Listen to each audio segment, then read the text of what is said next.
नमस्ते, Vande Mataram. Revolution India channel पर आप सबका हार्दिक स्वागत, अभिनंदन। दर्शकों, जैसा कि मैं आप सबसे हर बार एक वायदा करता हूं, किसी ना किसी ऐसी शख्सियत से आप सबको रूबरू कराऊंगा और निश्चित तौर पर आज रिवॉल्यूशन इंडिया खुद गौरवान्वित है। हमारे साथ मौजूद हैं retired senior scientist doctor RP More ji. आप एचएयू से 34 वर्ष की आपके सेवा काल रहे हैं, वहाँ आपने अपनी सेवाएं दी हैं और रिवॉल्यूशन इंडिया चैनल सौभाग्यशाली है कि इस प्रकार की शख्सियत से हम रूबरू हो पा रहे हैं। आपका पीएचडी सॉइल केमिस्ट्री से रही है और फर्टिलिटी विषय पर आपका विशेषज्ञता है। उन्हीं से जानते हैं उनकी यात्रा के बारे में।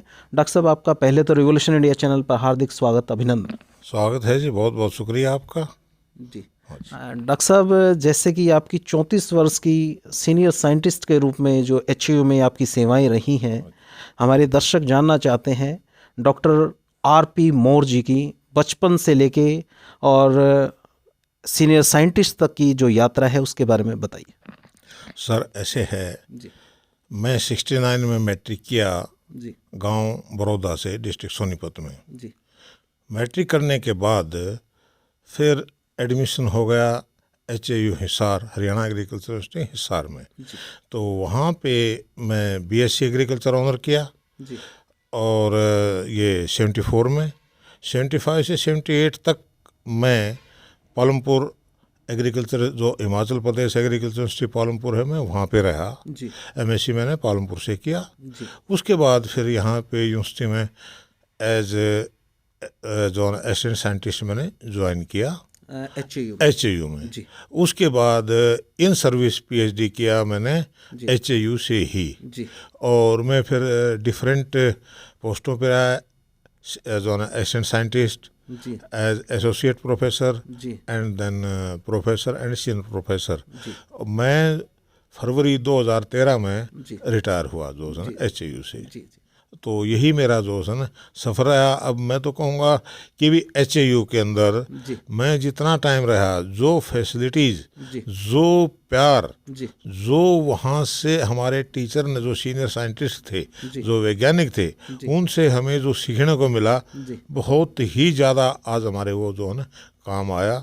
और जो हमारे सीनियर साइंटिस्ट थे, जिस तरह डॉक्टर मनचंदा, जी डॉक्टर महेंद्र सिंह, जी डॉक्टर जगन्नाथ, जी डॉक्टर तोमर, जी तो ये हमारे जो है डॉक्टर गोयल, जी तो ये हमारे जो है ना टीचर रहे। इन्होंने अपना भरपूर प्रेम दिया और जो इनके अंदर ज्ञान था ना, वो हमारे को भरपूर मतलब वो दिया जो जी उसने। जी हाँ जी। दर्शकों, जैसा कि बंजर भूमि को किस प्रकार से उपजाऊ बनाया जाए और फिर देखभाल ना करने की वजह से, उसकी केयर ना करने की वजह से एक उपजाऊ भूमि भी बंजर हो सकती है, उस विषय के विशेषज्ञ हैं डॉक्टर साहब आरपी मोर जी।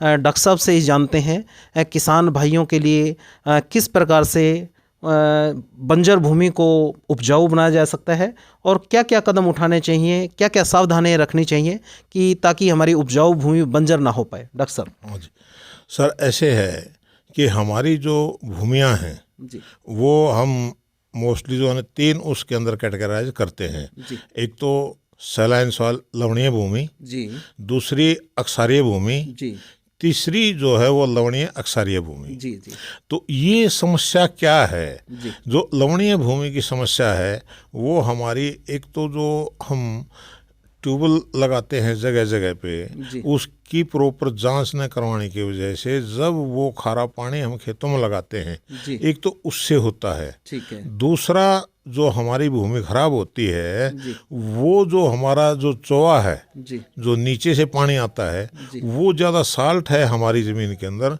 जी तो वो चोआ हमारी ज़मीनों पे ऊपर आ जाता है, जिससे कि जो नमक हैं वो ज़मीन पे आ जाते हैं और हमारी पैदावार को वो असर डालते हैं। जी डॉक्टर साहब। तो इसके सुधार के लिए सबसे बड़ी चीज़ ये है कि हमें सबसे पहले तो अपनी जी मिट्टी की जांच करवानी बहुत ही ज़रूरी है। जी क्योंकि जब हम मिट्टी की जांच कराएंगे तभी हम पता कर पाएंगे कि हमारे खेत के अंदर किस तरह की समस्या है, जी वो हमारी जो भूमि है वो लवणीय है या अक्षारीय है या लवणीय अक्षारीय है, जी तो वो हमारे को भूमि की जांच से पता लगेगा। जी डॉक्टर साहब। दूसरा, फिर हमें पानी की जांच करवानी चाहिए। जी अब नहर का पानी है वो तो हर एक फसल के लिए अच्छा होता है, बहुत जो उपयोगी है, जी लेकिन हमें अपनी मिट्टी की जांच के साथ में अगर जो पानी की जांच कराएंगे, जी किसके, ट्यूबवेल के पानी की, जी जी तो हमें पता है कि भाई हमारे ट्यूबवेल का पानी किस सैलिनिटी लेवल का है,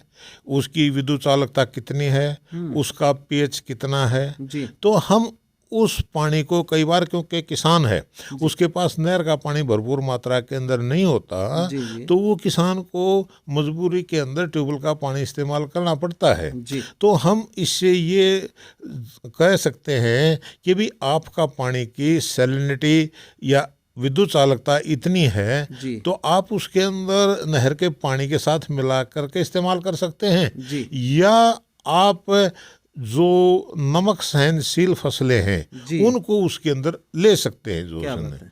तो अगर जो हमारी जी मिट्टी अच्छी है, उपजाऊ है, जी और उसके अंदर नमक हमारे जो है ज़्यादा आगे हैं, और अपना लगता है कि भाई ज़मीन के ऊपर सफ़ेद जो है ना वो तय ही बन गई है नमक की, जी तो वो मेन आपकी जो लवणीय सॉइल है, जो लवणीय भूमि है, उसकी पहचान है। जी और उसको सुधार का तरीका भी एक ही है क्या? कि उसके अंदर आप बढ़िया पानी कौन सा, नहर का पानी, जी बरसात का पानी जी या ट्यूबवेल का पानी लगाइए। जी अब ट्यूबवेल का पानी आपका खराब है तो आपके पास ऑप्शन यही है कि भी जो बरसात के टाइम में आप अपने खेत की डोल को मजबूत कर दें, ठीक है। और जो बरसात का पानी इकट्ठा हो वो अपने खेत में ही रखें, जी उसको बाहर मत जाने दें, जी जी ताकि जो साल्ट ऊपर आ चुके हैं ज़मीन के ऊपर, वो साल्ट ज़मीन के अंदर नीचे चले जाएं, और फिर आगे आप कोई भी फसल बीजते हैं तो आपकी फसल के ऊपर नमक का असर नहीं पड़ेगा।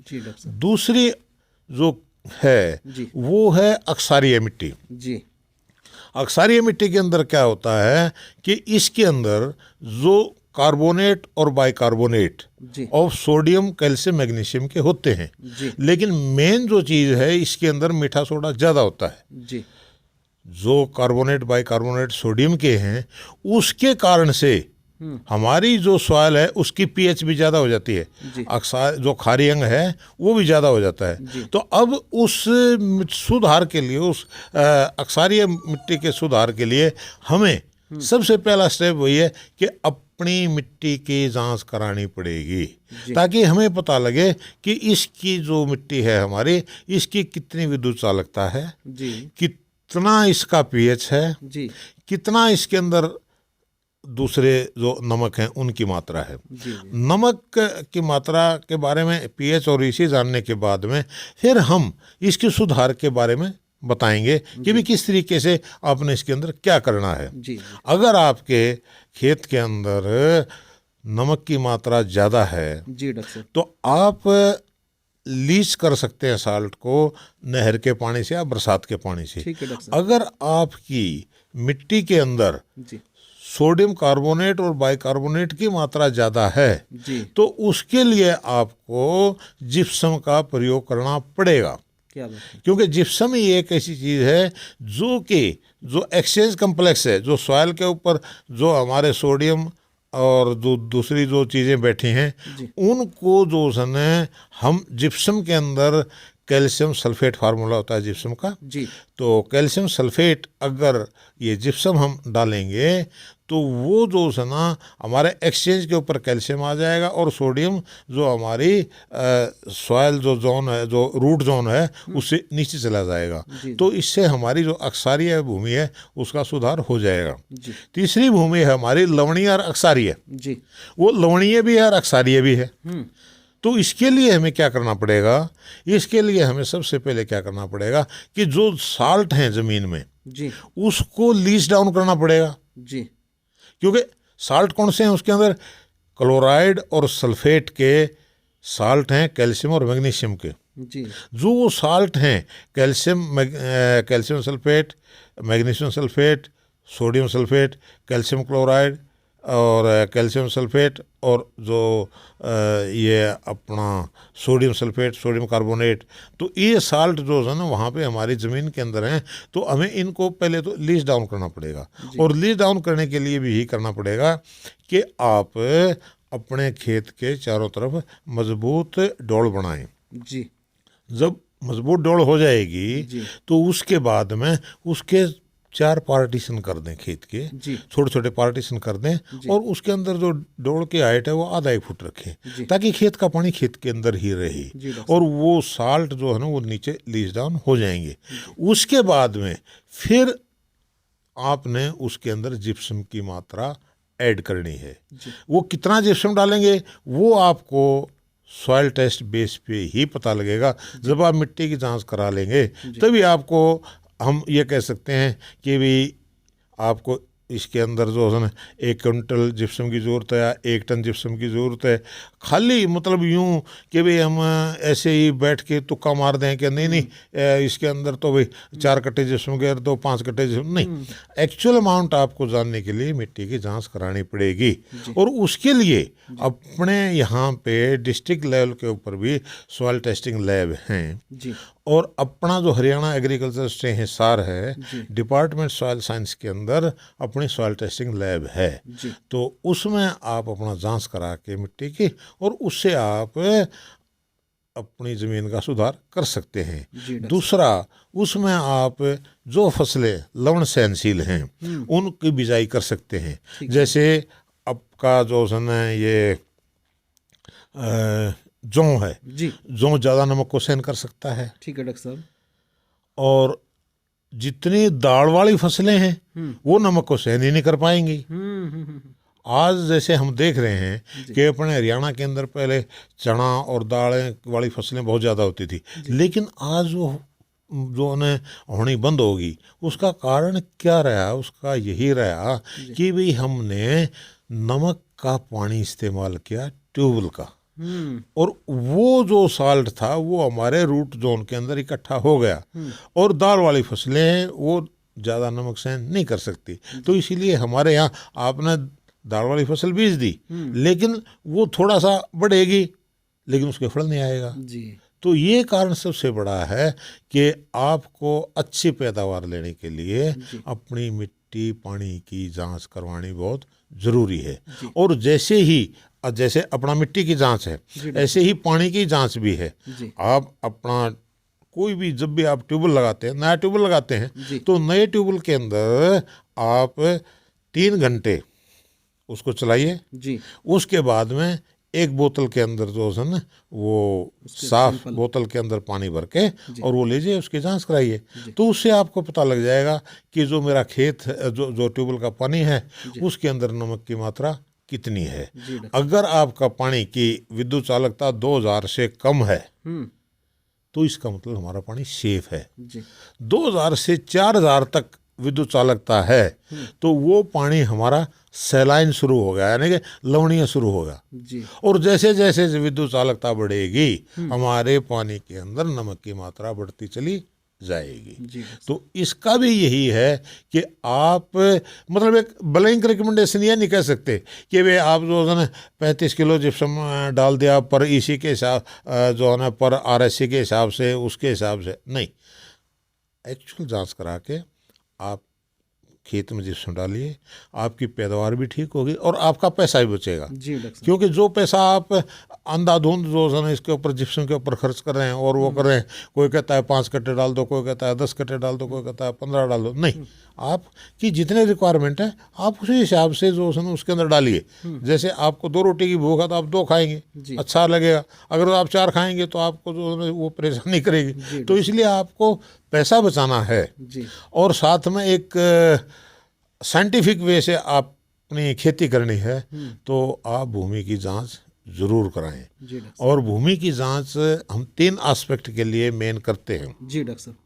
एक तो जो अपनी ज़मीन है, भूमि है, उसके अंदर पोषक तत्वों की मात्रा कितनी है, ठीक है डॉक्टर साहब। दूसरा जो मेन एस्पेक्ट है हमारा वो है कि जो समस्याग्रस्त भूमियां हैं, जो प्रॉब्लमेटिक सॉइल हैं, उनको ठीक करने के लिए हम मिट्टी की जांच की रिकमेंडेशन करते हैं। तीसरा हम रिकमेंडेशन करते हैं बाग लगाने के लिए, क्योंकि जो बाग है वो कम से कम हमें 6 फुट का गहरा एक प्रोफाइल खोदना पड़ेगा। वो ऊपर से लेके नीचे तक वो हमें हर एक लेयर से, जैसे 0 से लेके 15 सेंटीमीटर, 15 से 30, 30 से 60, 60 से 90, 90 से 120, 120 से 150, 150 से 180, तो 180 सेंटीमीटर तक आप जाएंगे तो हमें ये पता लग जाएगा कि जो अपना प्रोफाइल है ना, इसमें अलग अलग तरह की लेयर कौन कौन सी हैं। अगर जो हमारे को ऊपर की 1 फीट 2 फीट के अंदर कंकर की लेयर आ जाती है तो अपना बाग नहीं चलेगा, क्योंकि जड़ों की ग्रोथ रुक जाएगी, जड़ों वहाँ पे नहीं पहुँच पाएंगी। दूसरा जो नमक है वो जो घुल करके जब पानी ऊपर आएगा तो जो नमक है वो अपना जो साल्ट जो लेयर थी वो घुल करके ऊपर प्रोफाइल के अंदर आ जाएगा, वो भी आपका समस्या पैदा करेगा। अब दूसरा एक ये हमारे को पता लग जाता है कि भी आज आप ट्रैक्टर चलाते हैं, तो ट्रैक्टर चलाने से क्या है, आप देखिए ट्रैक्टर का वेट कितना है, बार बार आप ट्रैक्टर चलाएंगे, बार बार आप ट्रैक्टर चलाते हैं, एक प्लो लेयर बन जाती है। ठीक है, प्लो लेयर क्या है, ये करीबन जो है 6 इंच 7 इंच के नीचे एक हार्ड लेयर बनेगी, दबाव की वजह से। हाँ जी, दबाव की वजह से। और वो हार्ड लेयर क्या होगा कि उसके अंदर से रूट पूरी तरह ग्रोथ नहीं कर पाती। जी डॉक्टर साहब, तो उसका ऑप्शन क्या है किसान भाइयों के पास? उसका ऑप्शन ये है कि आप साल में 2 साल में डीप प्लोइंग करें, गहरी जुताई करें, खेत बैलों वाली जो जुताई हाँ नहीं मतलब डीप प्लोइंग, आप ट्रैक्टर के जो कल्टीवेटर हैं जी, आप उनसे जो है गहरी जुताई कर दें जी, ताकि जो प्लो लेयर है वो टूट जाए जी डॉक्टर साहब, और जो पानी का जो मतलब ऊपर और नीचे जो फ्लो होता है ताकि वो पानी का फ्लो हमारा ठीक बना सामान्य रहे। तो ये है, अगर जो इनको आप अपनाएंगे तो अच्छी बात है कि आज किसानों को जो समस्याएं आती हैं उनके हल के लिए देखो भागना तो हमें पड़ेगा जी। तो इसके लिए यही है कि आप मिट्टी की जांच कराएं, पानी की जांच कराएं, और दूसरा आप वैज्ञानिक से मिलिए, जो साइंटिस्ट है उससे मिलिए, उसको ये आप बताइए कि भी मेरी ये टेस्ट रिपोर्ट है, ये है, इसके अंदर ये नमक, तो इसमें कौन सी फसल बीजूं। क्या बात है डॉक्टर साहब, क्योंकि उसके अंदर है कि कई फसलें ऐसी हैं जो कि नमक को सहनशील हैं, कई ऐसी हैं जो कि सेंसिटिव हैं। तो अब आपका नमक ज़्यादा है तो वो सेंसिटिव आप नहीं लगाएंगे, वहाँ पे नमक सहनशील लगाएंगे तो आपकी पैदावार वहाँ पे हो जाएगी जो। तो इसलिए इन चीज़ों का हमें ध्यान रखना बहुत ही ज़रूरी है। हाँ जी डॉक्टर साहब, आपने बहुत बारीक बिंदु जो किसान भाइयों के लिए उपयोगी हैं और जो मर्म निकल के आया आपकी इस चर्चा में कि साइंटिफिक तरीके से आपको खेती करनी पड़ेगी, तभी आप उत्तम पैदावार ले पाएंगे और ज़मीन को उपजाऊ बना पाएंगे। डॉक्टर साहब, आपका 34 वर्ष का लंबा अनुभव रहा है सरकारी नौकरी का, सेवाओं का, एज ए बतौर साइंटिस्ट। सरकार की योजनाएं किस प्रकार से किसानों तक पहुंच पाए? किसान भी कोई वित्तीय हानि का खेती नहीं करना चाहता, तो उन सब जो साइंटिफिक वे हैं, उनकी सॉइल टेस्टिंग, वाटर टेस्टिंग, वो सारी चीज़ें अगर किसानों के खेतों तक या उनको हम जागरूक कर पाएँ, सरकार के एंड पर क्या किया जाना चाहिए कि ताकि जो साइंटिफिक खेती की तरफ लोग, किसान भाई बढ़ पाए? सर ऐसे है, बिल्कुल आपका जो है क्वेश्चन बहुत ही वाजिब है। एक तो जो गवर्नमेंट है, गवर्नमेंट ऑफ इंडिया या और अपने गवर्नमेंट ऑफ हरियाणा जो है ये हर एक उसके जो है अपने डिस्ट्रिक्ट लेवल के ऊपर सॉइल टेस्टिंग लैब हैं जी। और जिस तरह से अपने प्राइम मिनिस्टर की भी जो है ना वो योजना है कि भाई अपना जो भूमि की जांच हो जी। और वो सॉइल टेस्ट कार्ड मिले, सॉइल टेस्ट रिपोर्ट हो, तो उसी के बेस के ऊपर अगर जो आप अपना काम करते हैं तो उससे आपको जो है ना बहुत ही ज़्यादा जो है ना वो फ़ायदा मिल जाता है। लेकिन इसके अंदर मैं ये कहूँगा कि फार्मर थोड़ा सुस्त हो जाता है। सुस्त कैसे है कि वो मतलब अपने खेत से सैंपल लेके और लैब तक नहीं पहुँचता। अगर वो खुद अपने सैंपल लेकर लैब तक पहुँचे जी तो योजना तो है गवर्नमेंट की कि आज वन डिस्ट्रिक्ट लेवल के ऊपर है, यूनिवर्सिटी लेवल के ऊपर है, सॉइल टेस्टिंग लैब हैं। अच्छा, दूसरे जो है अपने ऑफिसर हैं, स्टेट डिपार्टमेंट के ऑफिसर हैं, आप उनको अपना टेस्ट रिपोर्ट दिखाइए और अकॉर्डिंग टू दैट आप अपना खेती कीजिए। तो इससे आपको लगेगा कि हाँ भाई वाकई में मेरे को जो वहाँ पे जितनी पैदावार होनी थी उससे अब ज़्यादा मिल रही है। जो एक इससे सबसे बड़ी बात क्या है सॉइल टेस्ट से, कि आप अंधाधुंध जो अपना फर्टिलाइज़र है, जो रासायनिक खाद है, उनके प्रयोग से भी बच पाएंगे जी। इसके लिए ये है कि अब ज़रूरत है, मान लिया हमने बता दिया कि भाई आपको 50 किलो नाइट्रोजन की ज़रूरत है, तो 50 किलो नाइट्रोजन का मतलब सीधा सा ये होगा कि भाई 110-115 किलो आपको यूरिया चाहिए जी। तो अब आप क्या करते हैं आपस के अंदर कि भाई एक ना तो किसान ने 4 कट्टे डाल दिए, दूसरा कहता है मैं तो 5 डालूंगा। तो इससे मतलब कि जबकि है 2 कट्टे या 2.5 कट्टे की जरूरत है, लेकिन जो 1.5 और 2 कट्टा फालतू डाला वो वेस्टेज ऑफ मनी हो गया।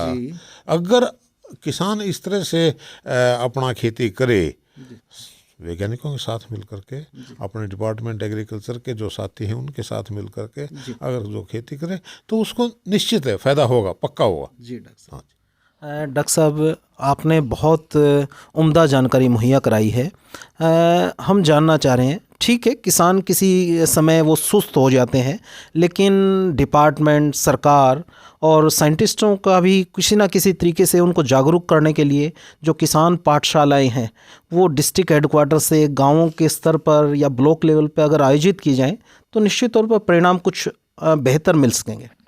सर बिल्कुल ठीक है आपकी बात, और इसके लिए तो मैं ये कहूँगा कि देखिए यूनिवर्सिटी लेवल के ऊपर हरियाणा एग्रीकल्चर यूनिवर्सिटी है अपनी, यूनिवर्सिटी लेवल के ऊपर 2 प्रोग्राम आयोजित किए जाते हैं।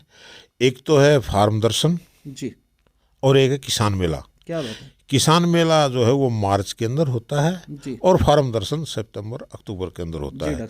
तो इसके अंदर भी यह है कि सभी जिलों से, आसपास के प्रदेशों से किसान आते हैं और उनको जो भी समस्याएं होती हैं वो साइंटिस्ट के साथ मिलते भी हैं, उनसे बातचीत भी करते हैं, और वहाँ पे भी प्रश्नोत्तरी सभा होती है। उस प्रश्नोत्तरी सभा के अंदर वो अपना क्वेश्चन जो रखे और डायरेक्ट साइंटिस्ट से बात कर सकते हैं कि भी मेरी ये समस्या आप बताइए क्या है। तो साइंटिस्ट वहीं का वहीं उनको बताएंगे कि ये काम ऐसे है, इस तरीके से हो सकता है और बहुत अच्छा है। दूसरा, हर एक डिस्ट्रिक्ट लेवल के ऊपर कृषि विज्ञान केंद्र हैं HAU के, हरियाणा एग्रीकल्चर यूनिवर्सिटी के अपने किसान सेवा केंद्र हैं ये जो है ये। तो वहाँ भी किसान अपना जा कर के कोई भी समस्या होती है तो अपनी समस्या के बारे में वैज्ञानिक हैं वहाँ, उन वैज्ञानिकों से बात करके वो एक जो है अपनी समस्या का समाधान कर सकते हैं।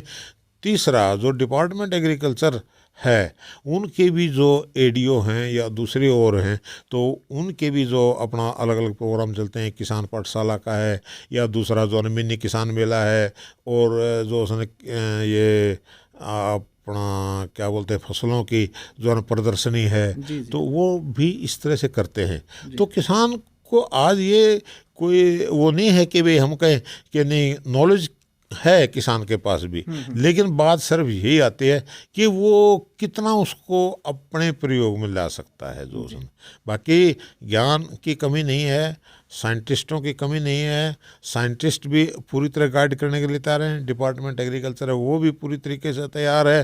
तो ऐसी कोई बात नहीं है कि भाई कि हमारे सामने बहुत बड़ी समस्या है और है। और आप खुद ही देख रहे हैं कि अपने जिस तरह CSSI करनाल है, central soil sanitary research institute, वहाँ का एरिया जिस समय लैब एस्टेब्लिश की तो डॉक्टर DR भूमला जैसे अपने साइंटिस्ट हुए, उन लोगों ने वहाँ पे रिसर्च किया, रिसर्च करके और आज आप देखिए वहाँ पे गेहूं की कितनी ज़बरदस्त प्रोडक्शन है, राइस की कितनी जो है ये अपना प्रोडक्शन है।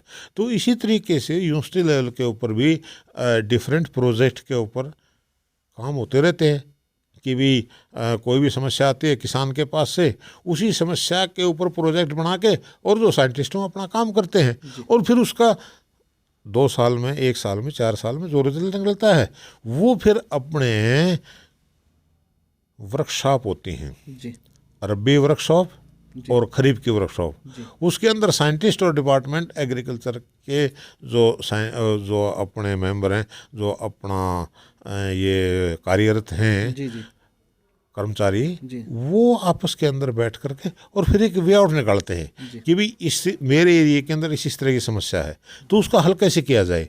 तो साइंटिस्ट ऑन द स्पॉट ही भाई आपस में डिस्कशन होता है और उससे फिर जो चीज़ निकल के आती है वो आगे फार्मर लेवल तक पहुंच जाती है कि भाई ये समस्या आती है, तो उसका ये समाधान हमारे को साइंटिस्ट ने बताया। जी डॉक्टर साहब। हाँ जी। डॉक्टर साहब, जो बच्चे आपको आज देख रहे हैं और जो किसान भाई आपको आज सुन रहे हैं, जो युवा एग्रीकल्चर के क्षेत्र में अपना करियर बनाना चाहते हैं, उनके लिए कोई संदेश, और किसान भाइयों के लिए जो संदेश, ताकि वो अपनी उम्दा खेती कर सकें और जहर मुक्त खेती कर पाएँ, उसके लिए कोई संदेश। सर ऐसे है, किसानों के लिए तो मैं एक ही चीज़ कहूँगा कि सबसे पहले आप अंधाधुंध जो प्रयोग है इंसेक्टिसाइड, पेस्टिसाइड, वीडिसाइड, उसका अंधाधुंध प्रयोग ना करें, तभी आप जहर मुक्त खेती कर पाएंगे। दूसरा ये है कि जो हमारा सोना है, जो गोबर की खाद है, वो आज क्या है कि गोबर हमारा सड़कों के किनारे या तालाब के किनारे मिलता है। अरे उसको आप अगर ठीक ढंग से आप सहेज करके गड्ढा खोद करके वहाँ पे डाल दें, हाँ जी, तो वो बहुत बढ़िया खाद बनेगी। और उस खाद को आप अपने खेत में डालेंगे तो उससे आपके पैसे की बचत होगी और दूसरा केमिकल फर्टिलाइजर भी आपको कम डालना पड़ेगा। और आजकल गवर्नमेंट ऑफ इंडिया का और गवर्नमेंट ऑफ हरियाणा का भी यही है कि भी हम किस तरीके से ऑर्गेनिक खेती करें। तो ऑर्गेनिक खेती की तरफ यही पहल है कि भाई हम अपने जो गोबर है और जो दूसरे जैसे अपना पराली है उसको जला के वेस्ट कर देते हैं। जी डॉक्टर साहब। अरे अगर जो उस पराली को ठीक ढंग से मैनेज करके और उसके अंदर ट्रीटमेंट करके फंजीसाइड जो अपना ये फंगस वगैरह होते हैं तो उससे भी 2-1 महीने के अंदर बढ़िया खाद जो बन जाती है और उस खाद को आप अपना खेतों के अंदर जो प्रोडक्शन कर देते हैं। जो बहुत उम्दा। क्योंकि आप ये देखिए कि जैसे हमारे शरीर में होमोग्लोबिन की जरूरत है जी, होमोग्लोबिन इज मस्ट जी, तो इसी तरीके से जो अपनी भूमि है आज बीमार है, स्वस्थ नहीं है, तो हमें उसका हेमोग्लोबिन बढ़ाना है। और उसका हेमोग्लोबिन क्या है? Organic carbon. जी, और ऑर्गेनिक कार्बन कहाँ से आएगी भाई? जो पेड़ पौधों के पत्ते, ये गोबर और दूसरी गड़ी सड़ी चीज़ें हम खेत में डालेंगे तो उससे ऑर्गेनिक कार्बन आएगी। ऑर्गेनिक कार्बन आएगा तो मिट्टी का हेमोग्लोबिन बढ़ेगा, हेमोग्लोबिन बढ़ेगा तो स्वस्थ भी हो जाएगी। जी डॉक्टर साहब। तो इसलिए इन चीज़ों का हमें बहुत ही ज़्यादा ध्यान रखना चाहिए। दूसरा यह है कि भाई जो अपने युवा हैं, अपना एग्रीकल्चर आज जो है एक दौड़ लगी है कि भाई हम जो है मेडिकल में जाएं, इंजीनियरिंग के अंदर जाएं, दूसरा वो करें। अरे भाई आप देखिए, आप शुरू से खेती से जुड़े हुए हैं, किसान के बेटे हैं, फार्मर आपकी बैकग्राउंड, फार्म फैमिली आपकी बैकग्राउंड है, तो आप अगर जो थोड़ा सा मेहनत करें तो आप एग्रीकल्चर यूनिवर्सिटी से बीएससी, एमएससी और पीएचडी कर सकते हैं। लेकिन इसके लिए आपको एंट्रेंस टेस्ट देना पड़ेगा और उसके लिए आप अगर जो मेहनत करेंगे तो भाई आप आगे बढ़ पाएंगे। तो ऐसी कोई बात नहीं है। और मैं कहता हूं कि आप अगर आने वाले टाइम के अंदर ये जो है ना मेडिकल और इंजीनियरिंग को छोड़ करके एग्रीकल्चर ही मेन है, क्योंकि इंडिया की इकोनॉमी ही एग्रीकल्चर के ऊपर बेस है। क्या बात है डॉक्टर साहब। अगर हमारी एग्रीकल्चर की प्रोडक्शन बढ़िया होगी, वो होगा, तो हमारी इकोनॉमी कहीं गिर नहीं सकती। जी डॉक्टर साहब, बहुत बढ़िया। तो इसलिए यही है कि भाई जितने भी युवा साथी हैं या आगे जो बच्चे हैं वो आगे मतलब जाएं तो एग्रीकल्चर में जरूर जाएं। ये बात नहीं कि नहीं कि एग्रीकल्चर तो ऐसे ही है यार जो है ना फील्ड है, नहीं, एग्रीकल्चर के बहुत ज़्यादा स्कोप हैं। और आप देख ही रहे हैं कि आज वही जिस तरह गवर्नमेंट ऑफ इंडिया का भी, हरियाणा सरकार का भी ये प्रयास है कि भाई जहर मुक्त खेती की जो है की जाए और वही ऑर्गेनिक फार्मिंग की जाए और ये किया जाए। वो तभी होगा ना जब हमारे को वहाँ से नॉलेज मिलेगी ना। जी डॉक्टर साहब। तो इसलिए बेटर ये है कि थोड़ा सा इसके ऊपर ध्यान दें और मेहनत करें। जी बहुत बहुत धन्यवाद डॉक्टर आरपी मौर्य जी, आपका विशेष धन्यवाद। आपने अपना कीमती समय दिया और अपने अनुभव साझा किए। और निश्चित तौर पर आज का ये इंटरव्यू किसान भाइयों और जो युवा कृषि के क्षेत्र में कुछ अपना करियर बनाना चाहते हैं उनके लिए निश्चित तौर पर प्रेरणादायक ये इंटरव्यू रहा है। और हम खुद सौभाग्यशाली हैं, रिवॉल्यूशन इंडिया खुद गौरवान्वित महसूस करता है जब इस प्रकार के सीनियर साइंटिस्टों का अनुभव लोगों तक पहुँचता है। तो फिर किसी अन्य दिन किसी अन्य शख्सियत से आप सबको रूबरू कराएंगे। देखते रहिए रिवॉल्यूशन इंडिया। जय हिंद, जय भारत, वंदे मातरम।